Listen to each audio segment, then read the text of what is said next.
Hello and welcome back everybody to the Foodbuild factory, where today we're going to take a look at the responder Bomberman. That's the tank you can see on screen right now. And as always, I'm going to show you some gameplay in the first part of the video, and in the latter half of the video we're going over the perks, mutations and everything that makes and breaks the build. Now, what I feel I need to say at the beginning of this video, this build is not going to be anything that I will recommend for a standard playthrough. It's the only reason you should use this build is for sheer fun. Like, it's surprisingly funny. Well, I mean, it's probably even not surprising because, yeah, it should be pretty obvious that running around blowing things up is fun.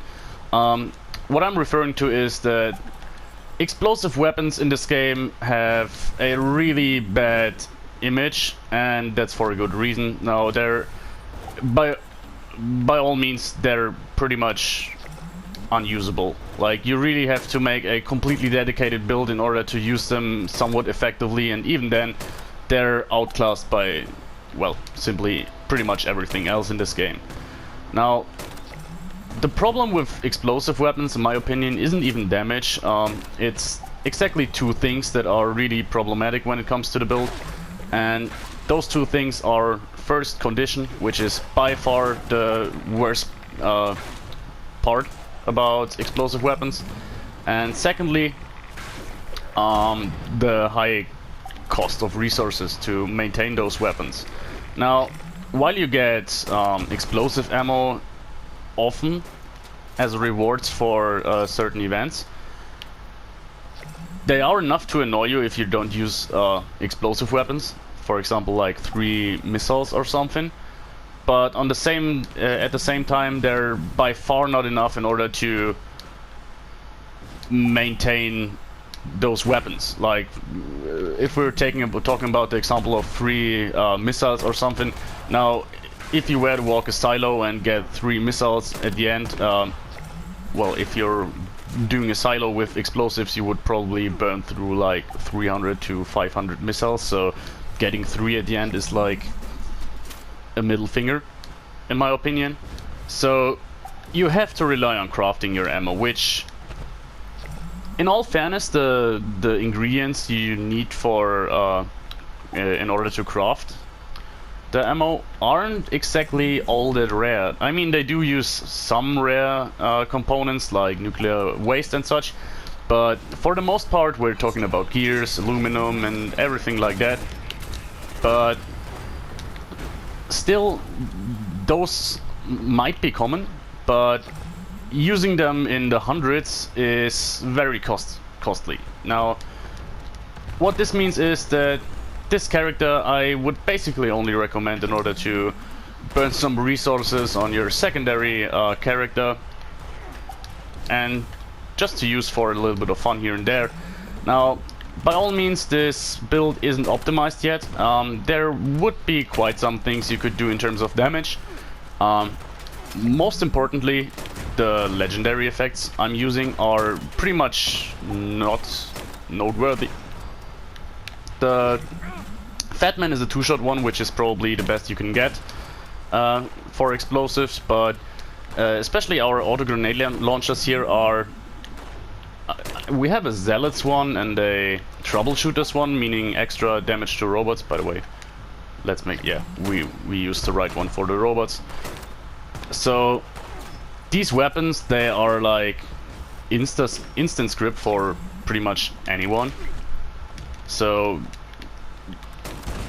even though you might burn through quite some caps in order to buy resources to make ammo with this build, the bright side is that for your equipment you're not going to have to pay a lot. Like, power armor is easy to get without ever paying someone, and those weapons you will probably find for 300 caps or something. You can easily use non-legendary versions and just use multiple of them. And now I want to get to the second big downside of the build, which is the condition. And this one is... no, we already talked about the condition, but yeah, it's by far the worst part about those weapons. And to make clear here, when I started the video, every single one of those weapons was repaired to to 100%. Not 200%, but they were fully repaired. Now, the problem comes when you do stuff with these weapons that you would think they were exceedingly good at, meaning crowd control. Like, if you're thinking about explosive weapons, the first thing you're thinking about is wearing down hordes of ghouls with a fat man or something. Which, on paper, yeah, it's great, and also it does work. The thing is that condition in this game works by hits, not by triggers. So it's not that every time you fire your weapon degrades. It's rather every time your weapon hits an enemy that your condition goes down. Now, this isn't locked to a maximum of 1 downgrade per shot. So if you're using an explosive weapon and fire into a crowd of, let's say, 10 ghouls, your weapon for that shot degrades 10 times faster, which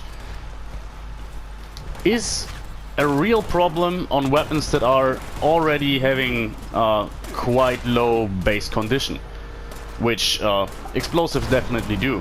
They aren't exactly great when it comes to condition, and then coupled with this problem here that as soon as we're running into multiple enemies at once, the weapons get pretty much unusable. It's entirely possible that you could run through 200% of your weapon condition within a single magazine if you're shooting into a crowd of ghouls. On the plus side though, the weapons are extremely entertaining in my opinion, and one thing they are surprisingly good at is VETs actually, which honestly when I went into this video, I mean I knew that VETs was kind of a good thing for explosives, but I want to make clear I only have 4 perception, I think. And still, if you target the torso, which by the way you want to do with your explosive weapons, it actually tends to deal more damage than a headshot. Your VET's hit chance is actually very good most of the times, and furthermore, even if you're not exactly hitting, you're mostly hitting because of the splash damage. And also the AP cost is relatively manageable, especially on the auto grenade launcher. Now, what I started this video with is I expected condition to be even more of a problem than it actually is, and therefore wanted to make a character only using non-legendary crafted weapons, which I did for quite some time, but actually within the last 24 hours I got hands on 2 different legendary auto grenade launchers, and both of them aren't exceedingly good. As I already told you. Let's see if we can bash him. Nah, not worth it, but Pain Train makes quick work of them. By the way, Pain Train is the only other method of attack we're using except for explosive weapons. Now, as we're getting into territory where enemies are level 50, you can see we're one-shotting everything. We can easily make do with them in with Pain Train. And to be fair, if you're not grinding endgame locations most of the time, you can have a lot of fun with this character. Now, getting hold of a lot of ammo is not a big problem in my opinion if you're using this guy on a second character or something. What I did was I crafted a bunch of ammo on my main character, which has Ammo Smith, Super Duper, and Ammo Factory perks and everything, and I was easily able to make 500 or so grenades. The thing is, even though that might seem like a lot, it actually isn't all that much, all things considered. What I found especially hard to maintain was fertilizer and adhesive. However, both of those you can produce at your own camp, so it's not that big of a deal if you're really dedicated to the build. Now, ridiculous it gets when I'm talking about the Fat Man. I started with like 200 mini nukes, but even with the perk that reduces the weight for explosive ammo, Yeah, that's another problem with the build. The ammo is just too heavy. For those who haven't really looked into it, we're talking about 2 pounds for a missile, 6 pounds for a mini nuke, and 0.2 pounds for a 40mm grenade. And even if we reduce that by 90%, we're still talking about 0.2 points of weight for a missile, or 0.6 pounds of weight for a mini nuke, which stacks up ridiculously fast. I'm not gonna lie. Let's use a critical. Now, admittedly, this was overkill, but it's actually so much fun to use the Fat Man. It's kind of ridiculous. I love it, and even though it's overkill, especially when we're getting into territory where we're fighting super mutants, I do love the Fat Man. It just feels nice. Now, admittedly, I do use a two-shot version, which is actually doubling the damage. Also the condition degradation, but that's another story. Now, what you can do, I use the non-legendary one, by the way, but another good thing about explosive weapons is that there are actually two fairly good ones that you can get by just progressing the story. We're talking about the Bunker Buster, which is just a rocket launcher, missile launcher with 20% extra damage, which you get from the Enclave quest, and another one is a Fat Man with 90% reduced weight. I'm not exactly sure on the name though, but yeah, those will be good head starts for you to use.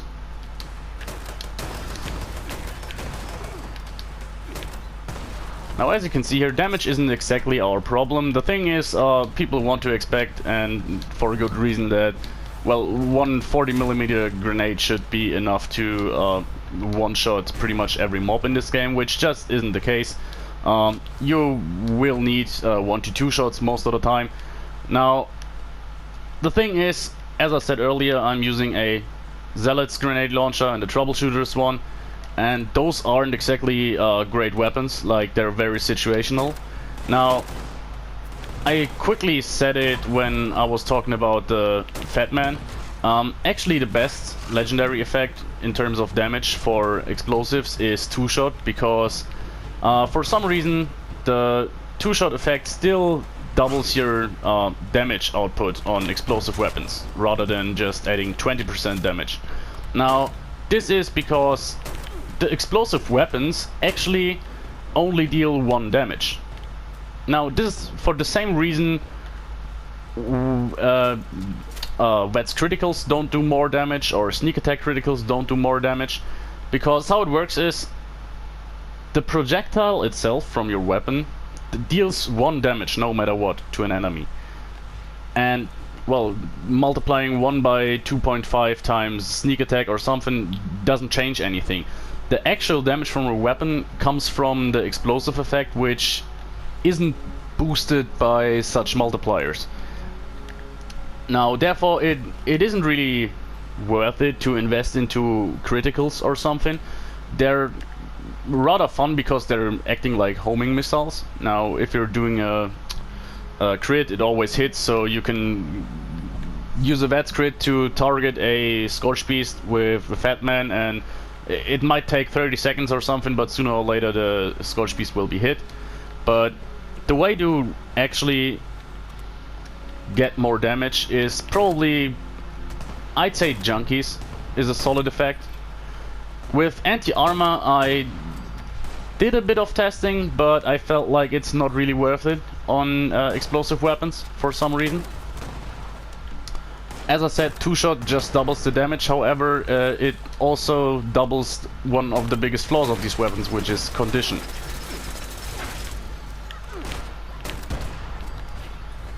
Now there we see a good approach to killing enemies is not waste a grenade to finish them off, but rather use your Pain Train abilities. Now, Pain Train is, in my opinion, pretty efficient. Now, on this occasion it didn't do all that much. for some reason, yeah, it does bleeding damage, but for some reason on this guy it didn't do all that much. However, on ghouls, for example, you can really dish out some damage with that perk, surprisingly much actually. And it will oftentimes save your ass. For example, what you want to do if you're really getting into crowded situations. Now, even though you're degrading your weapon really fast, you want to gather enemies. Now, how you want to do that, for example, if you're at the White Spring Golf Club, you just walk through your enemies until they stand up, crouch around you, and if they swarm you, you just start sprinting through them, which throws them to the side. You can then walk outside, they will all cluster together and come out, and you can use a choke point like a door or something to... Okay, no, I wanted the fat man. Now, good, we're having a jetpack. Now, back to the topic, you're using a choke point like a door or something to pass them. Alright, this was a blind shot, but could have been very cool. Now, when it comes to this build, one thing I like about it a lot is it's actually been a while since I had that much fun with the character, just blowing things up. Even though it burns resources like hell, it's a lot of...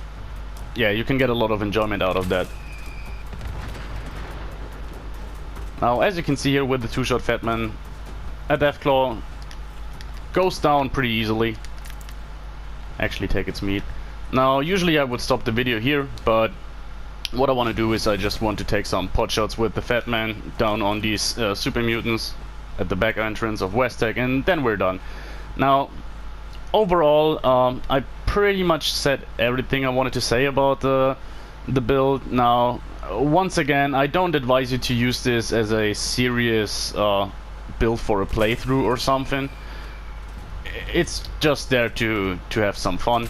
Now, also, as I said, I'm not fully min-maxed. I didn't feel like it was necessary to actually rebuild my whole build for this one, because what I wanted to show off is basically how bad weapon degradation actually is. Now, as you can see here, we had something like 20 minutes of gameplay, 15 to 20 minutes of gameplay now, and we're doing fine. Now, you really just have to spread out your enemies, take them one by one, and you can actually manage to use those weapons.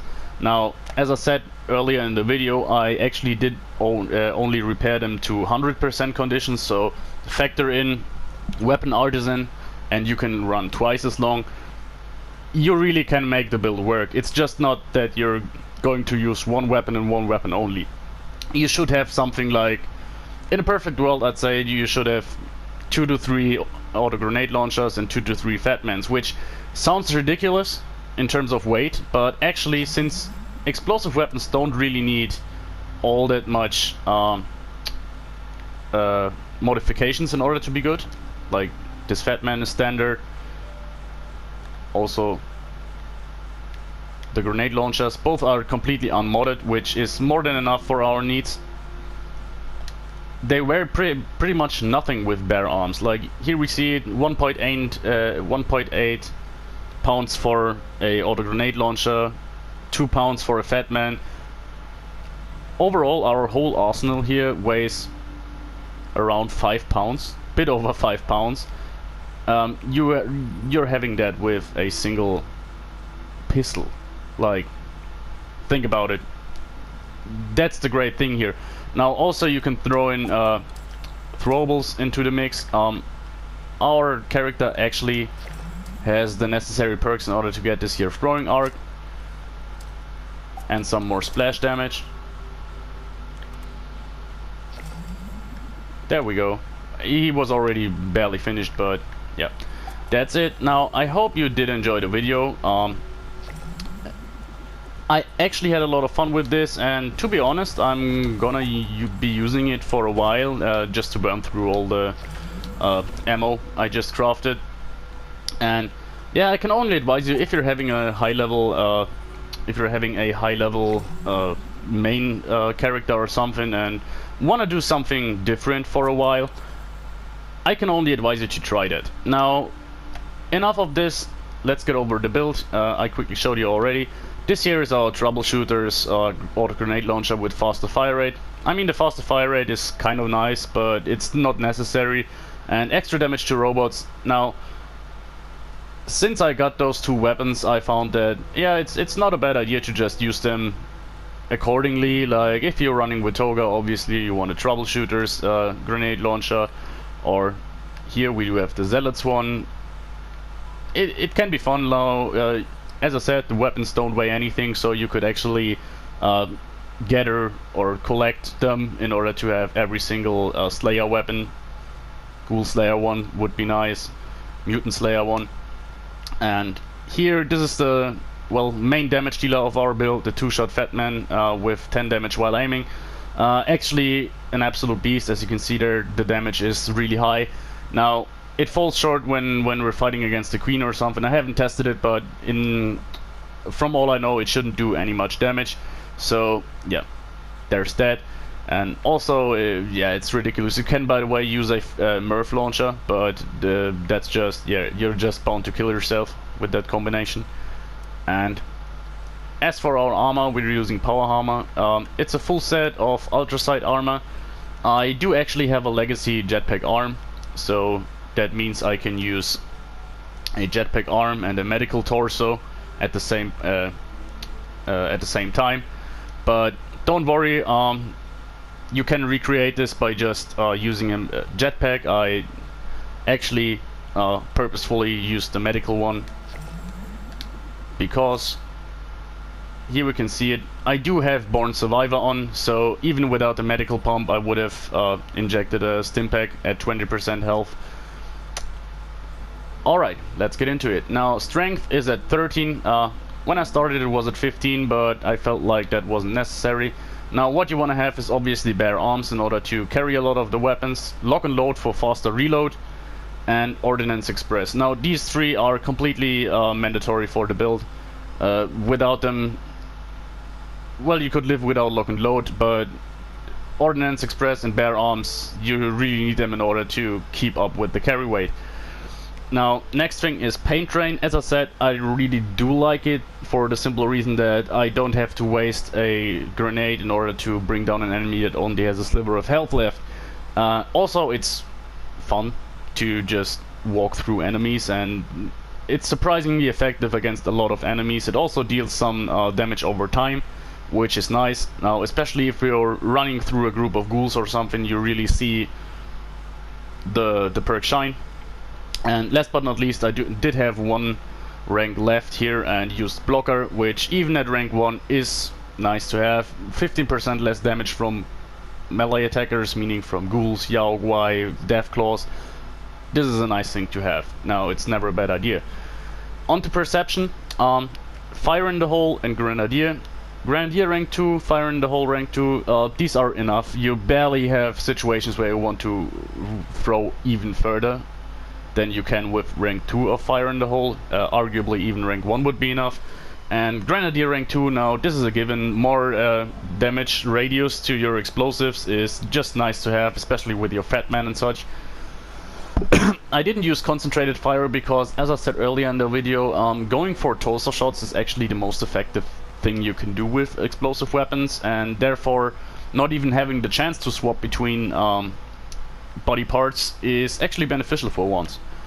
Now onto endurance, fairly low at 5, but we do have power armor, so it's not that big of an issue.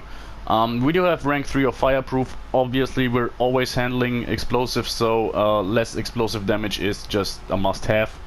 And Cola Nut, I do have this for a simple reason. I think I didn't use it. Yes. Now we're using the jetpack, and the jetpack uses AP. However, Nuka Quantum gives you a lot of AP quickly, and especially with Cola Nut, this works even better. Now look at that AP refresh, it's actually nice. So we can live without Lone Wanderer. Also, it's a good healing item, by the way. On to Charisma. You can obviously use this as a with Lone Wanderer. Less damage, more AP refresh is nice to have. I purposefully didn't use that on this occasion because I think this character is, or can be, a lot of fun with the team. Now, we're already at 13 intelligence. Combine it with inspirational when being on team is really nice. You get a lot of XP with this build, so even if you're burning through resources and such, this could be fun because you don't need a lot of the perks, and quite a lot of them you probably already have on your character unless you scrap them. For example, Demolition's Expert, there's a lot of characters who have that card somewhere unused, or things like Grenadier, Fire in the Hole. A lot of these perks you can get, or you get relatively often through perk card packs. Now, and therefore you can just throw this build together pretty quickly in order to level up a bit. At events you can tag a lot of enemies with your explosive effect without griefing others by just killing everything instantaneously. So overall it's a fun build, and it does have some utility to it. Now, next thing here is Tenderizer. Now obviously investing more into Tenderizer could be a good idea. For example, if you find yourself not using grenades all that often, which I don't do actually. I always try to use them more often, but whenever I'm into a fight I tend to forget about them, like you probably saw whenever I use grenades in my videos, or rather not use them. So what you could do easily is use those 2 ranks in perception we're using for Fire in the Hole in order to get Charisma to 6 and use Tenderizer rank 3. It would be definitely worth it. Now, Tenderizer rank 1 though, 5% more damage to your enemy, and actually multiplicative 5% damage, so this is actually a good perk. That's nice to have. We're hitting a lot of enemies, therefore if you're in a team you can help out your team quite a bit. Now on to intelligence. Honestly, we couldn't have enough intelligence. Like, we could have 20 intelligence and still pump them full with perks we can actually get use out of. Now, Demo Expert, Gunsmith, those are absolutely mandatory for this build. Like, Demo Expert obviously is our damage dealer, and Gunsmith, now as I said, condition, we need every single bit of help we can get, so Gunsmith 5 must have for this build. Now, batteries included on a power armor character is nice, especially since we're burning through a lot of fusion cores by using the jetpack and using VATS a lot. So carrying tons of fusion cores, yeah, you want to have that. Now, what we could also have use out of is power user. What we could have use out of is stabilized. Not as much as you'd think maybe, but it would be nice. Now, every single power armor perk, well, Fix It Good, we're just swapping that in, but yeah, that's the perk that power armor breaks more slowly. There's a lot we could do with intelligence, but I wear it down to these 3 that I really wanted, and it's working fine. Agility is at a fairly high 10 for a heavy gunner, which might be a bit uncommon, but yeah, we want some AP in order to use our jetpack at least a bit efficiently, and also we're using VATS from time to time, or relatively often even. So what we do here is Action Boy rank 3 through Hiker. Now this obviously you can take whatever you like. I felt like it helped me a lot with carry weight, which you have a lot of carry weight problems with this character, so you probably want some additional help. So through Hiker is a good pick here if you're carrying a lot of Nuka Quantums or Purified Water or whatever. Now, Adrenaline works really well on this character. If you can make room for it with legendary perks or something, definitely max it out. It won't hurt, like it really will help you. And as I said here, Bone Survivor. Now, this is something you really need to find out for yourself. If you're someone who can manage to keep track of his health bar during a fight, this perk obviously is absolutely useless to you, but I felt like it's convenient to have. Sometimes you misunderstand, or sometimes you don't really get how big your explosive radius is, especially with the 2-shot Fatman launcher, and hitting yourself, bringing you down to like 20% is very dangerous. Now, it just takes one enemy who takes it to makes it through and kill you in one hit, in that case, if you're at really low health. So Bone Survivor, a nice thing to have here. Now, on to luck. One Gun Army, Luck of the Draw, and Starch Jeans. Now, Starch Jeans, obviously, One gun army, this one I'm not quite sure yet. Actually, Bloody Mess could be better here, since Bloody Mess affects the base damage and we're not modding our weapons. On explosive weapons, Bloody Mess is actually quite good still. But I felt like, especially when we're going against tougher enemies like sheep squatches, for example, what really helps is crippling their legs. So focus on their legs for a magazine or such, and once they're crippled, you can then use excess grenades and such. You have time, just throw mines at them and use grenades to wear them down and spare some ammo. That's the reasoning behind One Gun Army. We didn't really see it in the video, but yeah. And luck of the draw. Now, while it's not enough to make the weapons easily maintainable, it does help a lot. Now, if the perk procs, which it does from time to time, it repairs your weapon for a bit. Now, greatly repair itself when hitting an enemy is a bit of an overstatement. I'd say a better description would be chance to slightly repair your weapon. But anyways, it's extra condition, it helps, we want to have that. Now, onto legendary perks. As you can see here, fairly standard stuff. Now, Master Infiltrator you can absolutely live without. Ammo Factory is just there to give us a boost in ammo efficiency. Now, there's two things. Now, one thing I really advise you to use, and this is Electric Absorption. It's a must-have for every power armor character, but it only helps with survivability when going against weapons that enemies that use energy weapons. So I felt to left it in. Now, Funky Dots, extra poison resistance. We're having a full health character in power armor. This is not necessary for us. You probably didn't even see the difference. Far-flung fireworks, enemies killed with a ranged weapon have a 10% chance to explode. Now, this actually works with explosive weapons, funnily enough. So sometimes you get double explosives, which is extra damage, and we're taking that gladly.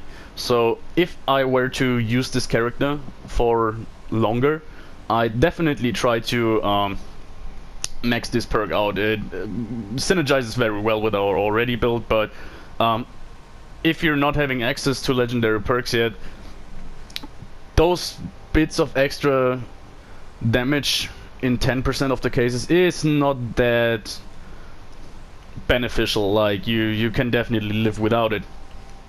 And lastly here, legendary agility. It's only 1 point, so it's actually exactly Born Survivor. I guess you could make the same build with one less agility and live without Born Survivor.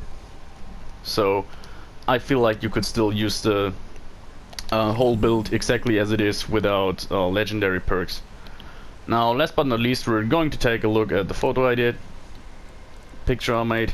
Here it is. Our Responder Bomberman. Now, this will make a good thumbnail. And yeah, I hope you enjoyed the build. It's been a bit here and there, so it's not fully min-maxed. So if you want to see this build maybe a bit more focused with more legendary perks or something, let me know. I could be tempted to use it. I actually think about making this a Brotherhood character and using it for the upcoming Steel Dawn DLC. But, well, anyways. Last thing I wanted to say is I actually work on something new for the channel, which I'm not sure if you guys are gonna like it. But I'm currently getting into a Let's Play on PC this time, so better quality, better video quality.